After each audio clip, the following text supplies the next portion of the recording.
चेहरों से, उनके नफरती बयानों से और प्रधानमंत्री की चुप्पी से, और कई सालों की चुप्पी, 8 सालों की चुप्पी। गृह मंत्री चुप और विदेश मंत्री चुप, और ये तीनों मुझसे ज्यादा आप समझते हैं, तीनों को बोलने का शौक है। ऐसा नहीं है कि बोलने का शौक नहीं। इस मुद्दे पर जब इनकी अपनी पार्टी के लोग नफरत फैलाते हैं, ये चुप हैं। और विदेश मंत्री का कोई बयान अगर वायरल भी होता है तो वो बयान होता है जिसमें शब्द नेहरू जी के चुराए हुए होते हैं। लेकिन इस मुद्दे पर विदेश मंत्री चुप, पढ़े लिखे व्यक्ति हैं फिर भी चुप। पूरा विश्व देख रहा है कि ये चुप है।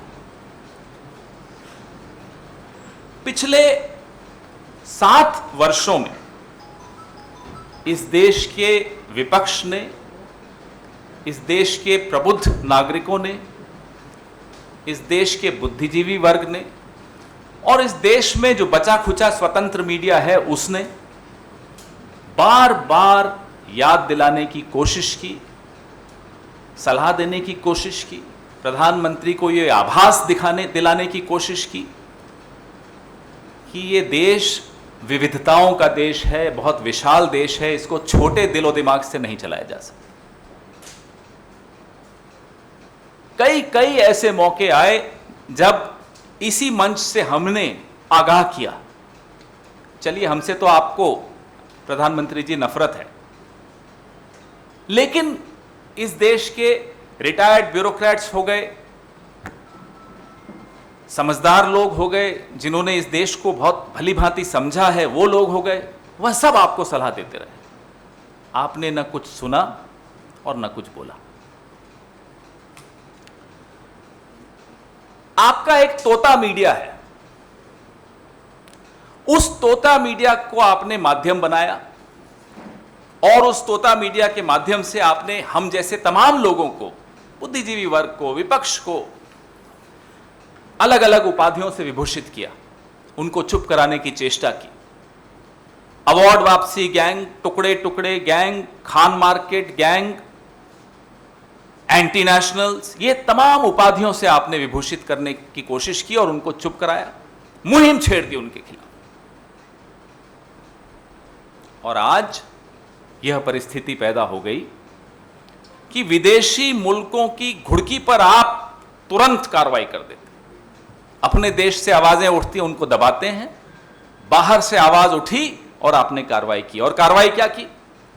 अपने ही दल के अधिकृत प्रवक्ताओं को फ्रिंज कह दिया। फ्रिंज का हिंदी न प्रणव भाई को मालूम है न संजीव भाई को मालूम। आपको मालूम हो तो बताइए। अपने ही दल के अधिकृत प्रवक्ता, उनको आपने फ्रिंज कह दिया। आप कैसे फ्रिंज कह सकते हैं, हमें तो यह नहीं समझ में आता। आप भी तो इन्हीं रास्तों से गुजर कर यहां तक पहुंचे। यही गलियां थी जिनसे आप गुजर के यहां तक पहुंचे हैं मिस्टर मोदी। आप नहीं किसी को फ्रिंज कह सकते। आज आप फ्रिंज कह भी दें, कल यही नुपुर शर्मा, यही नवीन कुमार जिंदल आप ही की पार्टी द्वारा मुख्य धारा में लाए जाएंगे। कल का फ्रिंज आज का मेन स्ट्रीम है, आज का फ्रिंज कल का मेन स्ट्रीम बनेगा। हम आपके भाषण नहीं भूले हैं प्रधानमंत्री जी। सितंबर 2002 खैरलांजी गुजरात, उत्तर प्रदेश 2017 शमशान कब्रिस्तान, दिसंबर 2019 कपड़ों से पहचाने जाते हैं। ये वक्तव्य आपके हैं। आपको मैं याद दिला दूं, ना केवल आप उन्हीं रास्तों से गुजर कर यहां तक पहुंचे हैं, आप आज भी वक्त आने पर उन्हीं रास्तों पर चले जाते हैं। आज जो आपके नवरत्न पूरे देश में गुल खिला रहे हैं, जहर फैला रहे हैं, मत भूलिए वक्त आने पर जब विदेशों से प्रतिक्रिया बंद हो जाएगी, यह सब नवरत्न फिर से स्थापित हो जाएंगे, फिर से जहर फैलाएंगे, फिर से गुल खिलाएंगे।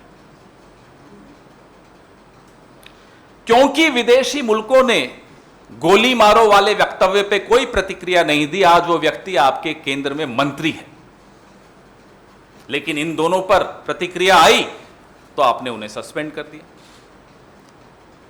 आपको भी लोग देख रहे हैं, पूरा विश्व देख रहा है, मत भूलिएगा।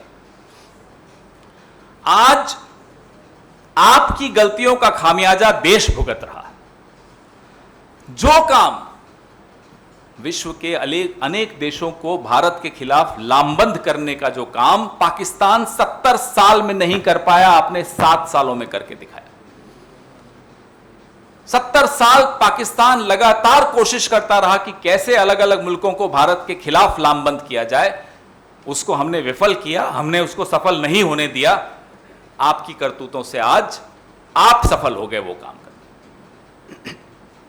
विश्व हैरान है, जैसा कि मैंने आपको कहा, और देख भी रहा है कैसे 8 सालों में संवैधानिक संस्थाओं को आपने खुर्द-बुर्द कर दिया। विदेश मंत्रालय तो एक ऐसा व्यक्ति चला रहा है जो विदेश मंत्रालय को अच्छी तरह समझता है। उसकी नाक के नीचे हमारे दूतावास भारतीय जनता पार्टी की प्रेस विज्ञप्ति बांट रहे हैं। कभी हुआ इस देश में? फ्रेंड्स ऑफ बीजेपी है ना विदेशों में, कहीं कई इनकी जाहिर और गैर जाहिर संगठन है भारतीय जनता पार्टी और संघ के, वो बांटे। ये दूतावास मेल भेजकर नत्थी कर रहा है साथ में भारतीय जनता पार्टी की प्रेस विज्ञप्ति। ये क्या हाल बना रखा है आपने? माउथपीस बना दिया आपने दूतावासों को भारतीय जनता पार्टी का। अब आपने इस देश को बहुत शर्मिंदा कर लिया।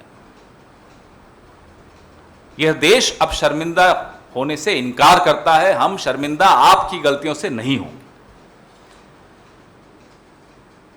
न सही वक्त पे आपने सही बात सुनी, न सही वक्त पर आपने सही बात बोली, और आज अलग अलग मुल्कों के सामने आपको गिड़गिड़ाना पड़ रहा है, सफाइयां देनी पड़ रही है। ये हमें बर्दाश्त नहीं है।